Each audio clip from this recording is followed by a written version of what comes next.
Cara, essa partida do Botafogo ontem contra o PSG entra pro hall dos maiores jogos da história do nosso futebol, e ouso dizer que é o maior jogo da história do Botafogo também. Talvez a gente não entenda o que acabamos de ver. O Mundial tá servindo para mostrar que não estamos tão longe assim dos europeus e que temos sim condições de brigar com eles. E essa vitória do Botafogo não impacta só o nosso país, e por isso no vídeo de hoje eu vou trazer qual foi a repercussão internacional desse momento histórico do Fogão. Bora lá!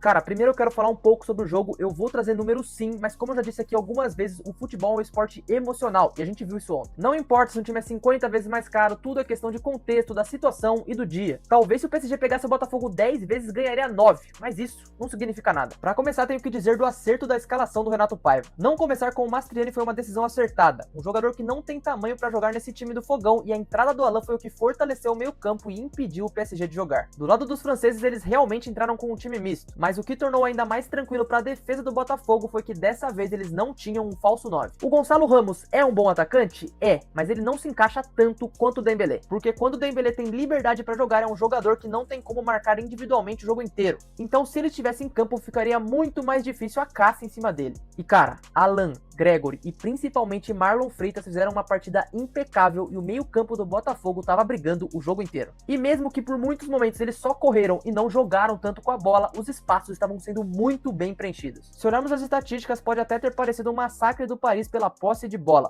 mas se focarmos nos expected goals e nas chances criadas, vamos ver uma coisa diferente. O PSG até chegou a fazer muito mais finalizações, mas menos vezes encontrou o alvo do que o Botafogo. E tentando lembrar de cabeça, eu posso falar da defesa do John no segundo tempo e daquele chute do Kvara bem no comecinho do jogo. E é óbvio que eles teriam mais escanteios e mais presença no campo de ataque, mas isso foi muito bem contido pelo Fogão. Lembra que eu falei de Gonçalo Ramos? Então, ele foi o jogador que iniciou a partida com menos toques na bola, apenas 10 vezes, e pensando que ele é o ponto mais ofensivo do Paris, isso mostra muita coisa. Barbosa foi perfeito, rebateu e venceu quase todos os duelos em que participou, assim como os jogadores do meio campo, o Jair como seu companheiro de zaga e os laterais que foram muito bem. Aí o Luiz Henrique, vendo isso aos 55 minutos, colocou as máquinas para jogo, fez 4 alterações, mas o Botafogo tinha um plano para isso. Entre eles tivemos a entrada de Barcola, que é um cara que poderia se posicionar tanto do lado direito, ou por dentro, ou pela esquerda, e a entrada do Cuiabano minutos depois foi para segurar isso, já que é um jogador fisicamente muito forte que conseguiria naquele momento ser mais intenso que o Alex Telles, e ele foi muito bem. E bom, basicamente defensivamente o Botafogo precisaria fechar os espaços no meio, conseguir evitar a jogada de pivô e também dobrar a marcação nas pontas, e foi exatamente isso que aconteceu. O único jogador que saiu um pouco mais foi o Kvaratskhelia, mas nada absurdo também, então realmente o PSG não criou nada. O próprio Luiz Henrique na entrevista disse que o Botafogo foi o melhor time que defendeu contra ele na temporada, e ele não estava mentindo. Se pegarmos como exemplo o ano do Paris, temos que no campeonato francês realmente ninguém segurou. E na Champions, mesmo em confrontos contra o Liverpool, por exemplo, quem dominou foi o PSG. E hoje a gente não está destacando a partida do John como a gente fez com o Alisson na Champions. A situação aqui é diferente. Tá, eu falei que o Botafogo foi perfeito defensivamente, mas e no ataque? Olha, sinceramente não tem muito o que dizer, a estratégia era basicamente ligação direta pro Igor Jesus para que ele conseguisse escorar pro Arthur ou pro Savarino. E deu certo porque o Igor Jesus, pra mim, fez uma das partidas mais corretas de um centroavante nesse Mundial e de que eu vi em muito tempo. Tanto pela entrega quanto por quanto ele competiu, e mesmo que ele não feda gol como outros centroavantes, pro Brasil ter um cara que compete nesse nível é muito útil. E o gol saiu de uma briga no meio campo, a enfiada de bola do Savarino e Igor Jesus conseguindo brigar entre dois zagueiros. Contou com desvio? Contou, mas mérito 100% dele, que fez um dos gols mais históricos de um clube brasileiro e um dos mais comemorados também.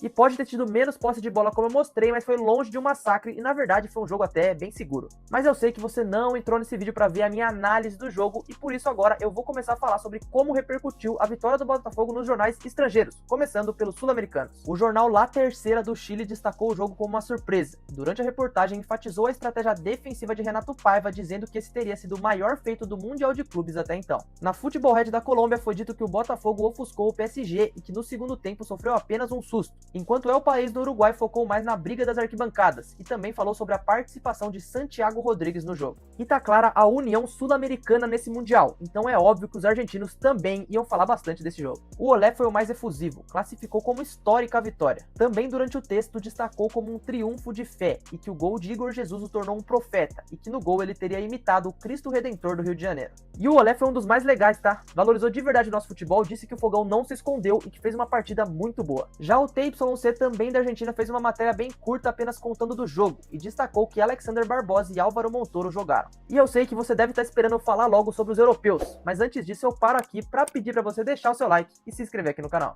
Esse vídeo é totalmente diferente dos que eu trago por aqui, mas deixa nos comentários se você gosta desse tipo de conteúdo e se você gosta que eu faça mais análise. Já está tendo shorts todos os dias sobre os jogos mais importantes do Mundial aqui no canal, mas se você gosta de vídeos longos também, eu posso fazer, então deixa a sua opinião aqui nos comentários. A Gazeta dello Sport da Itália no título colocou que Igor Jesus castigou o PSG, e eu gostei muito dessa frase: você espera o PSG e em vez disso, aqui está o Botafogo. Já na Alemanha, o Bild destacou que o Paris foi envergonhado pelo clube brasileiro. A tradução não está muito correta, mas eu fiz ela de uma forma manual, então é meio que isso aí. Quando o apito final soa, o caos se instala. Os brasileiros entram em campo comemorando a vitória com entusiasmo. Os parisienses, por outro lado, saem de campo irritados. Foi assim que os alemães fecharam a matéria. Já na Inglaterra, eu procurei em alguns sites para ver se eu encontrava alguma coisa sobre o Botafogo, mas realmente eu não encontrei quase nada. E os que eu encontrei eram pagos e eu não paguei. Mesmo assim, o The Athletic eu consegui ler com muito esforço. Eu fiquei dando refresh na página e basicamente eles falaram sobre Igor Jesus e como ele vai ser útil quando ele chegar no Nottingham Forest. Agora, o espanhol Mundo Deportivo foi...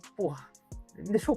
Os caras simplesmente erraram o escudo do Botafogo na matéria, mas pelo menos eles valorizaram a vitória. Destacaram que o PSG ficou sem ideias e as tentativas não funcionaram, enquanto o Botafogo demonstrou uma solidez defensiva absoluta. O jornal AS, por sua vez, publicou o jogo como uma confusão, falou sobre a teia armada por Paiva e que o Botafogo foi colossal. Enquanto o Marca trouxe a aspa: o Botafogo coloca o PSG de volta na terra e coloca o Atlético na corda bamba. Isso porque esse jogo do PSG afeta diretamente o Atlético de Madrid, e eles são um jornal espanhol. E mesmo que absurdo porque o Botafogo ganhou os 2 jogos, ele ainda pode ficar fora. Inclusive, o PSG é um dos mais prováveis que se classifique. Justamente porque o Botafogo ainda pode perder para o Atlético. Pode ganhar de novo? Pode, seria ainda mais histórico e eu espero que aconteça. E finalmente, vamos falar dos franceses. O RMC colocou o jogo como um grande estrondo e que o Paris agora ficou encurralado no Mundial. O Le Parisien foi um pouco mais crítico, criticou a política de Luiz Henrique para o jogo e disse que o time estava pouco inspirado. Também falou mal da partida dos reservas e falou mal também de Beraldo, que estava muito frouxo na partida. Por último, o Le Equipe, o maior de todos, e o Gonçalo Ramos foi um dos alvos mais diretos dos caras. Também tenho que falar de uma informação que eles trouxeram: o Paris estava 366 minutos sem sofrer gol, e pô, é muito da hora isso. Se você for pegar, os 2 últimos jogos do Paris foram contra os chamados gigantes europeus, enquanto o Botafogo sofreu contra o Seattle e só ganhou do Santos porque o Neymar foi expulso por causa daquela bola na mão. Mas aí ontem chegou no jogo e aconteceu o que a gente viu: o futebol é muito mais do que só estatística, e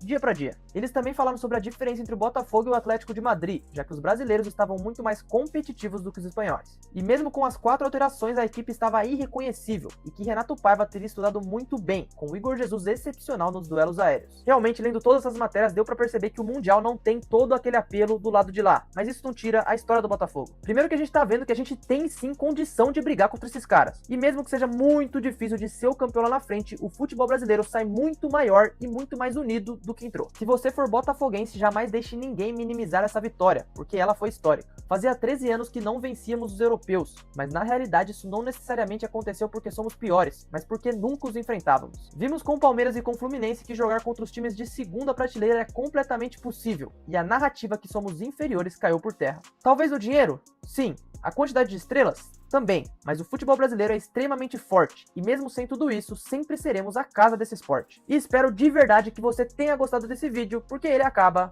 aqui. Quero te pedir de novo para que, se você puder, deixar o like e também se inscrever aqui no canal. Esse vídeo é bem diferente do que eu tô acostumado, mas se você gostou, por favor, deixa aqui nos comentários para eu saber que eu posso fazer mais. Se não, mesmo assim, continua acompanhando o canal, porque vai continuar saindo vídeo de outros assuntos, e também nos shorts eu tô falando bastante sobre o Mundial. No mais, acho que é isso. Se você quiser continuar comigo, tá aparecendo outro vídeo meu aqui na tela, que se você clicar, a gente vai se ver em alguns segundos. Mas se não, eu me despeço. Um grande abraço, valeu, é nóis.